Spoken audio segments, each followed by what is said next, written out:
ketika kita mengharapkan ibadah kita selama kita hidup, lalu kita berharap timbangan pahala kita berat, itu masih ada resiko, Pak. Masih ada resiko.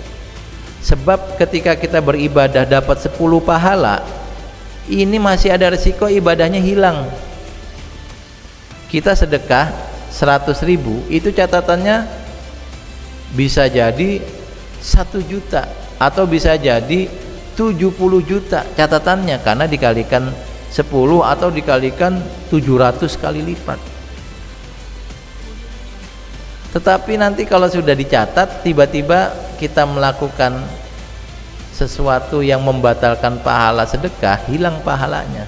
La tubtilu shadaqatikum bil manni wal adha kalladzi yunfiqu malahu ria'an nas. Wahai orang-orang beriman, jangan kamu hilangkan pahala sedekahmu bil manni wal adha, dengan mengungkit-ungkit dan dengan menyakiti orang yang menerima, atau orang yang kemudian menjadi riya dengan sedekahnya, dipamerkan di medsos, sudah ngasih orang tapi di medsosnya di posting ada tulisan panjang umur orang baik begitu. Maka itu pahalanya hilang. Nah, maka pantaslah kalau ibadah dapat pahala dikali lipat, karena ketika pahala sudah dilakukan itu masih ada kesempatan, ada kemungkinan pahalanya hilang. Ada kemungkinan pahalanya. Yang kedua, kenapa pahala ibadah itu berkali lipat pahalanya? Karena ada syarat dan rukun. Kalau syarat rukunnya tidak terpenuhi, maka hilanglah pahalanya, tidak sah pahala ibadahnya. Ada orang sholat tapi nggak suci karena tidak berwudu, tidak sah sholatnya. Ada orang sholat tapi lupa baca Fatihah pada rokaat sholatnya, maka tidak sah. Kalau dosa nggak pakai syarat rukun, Pak, ya.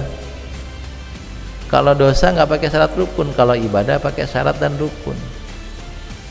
Kalau misalnya ada orang gibah lupa niat gibah, sah nggak gibahnya? Tetap sah. Waduh, saya tadi gibah lupa niatnya. Ya. Karena dosa itu tanpa perlu ada niat. Karena itulah untuk mengharapkan ibadah yang kita lakukan lalu menjadi pahala yang berat di akhirat, itu masih ada resikonya. Karena kita harus menjaga ibadah tersebut sehingga dia menjadi tetap bernilai pahala, tidak hilang dan tidak hangus akibat tadi kita menyakiti orang, kita menyebut-nyebut ibadah, atau kita riya.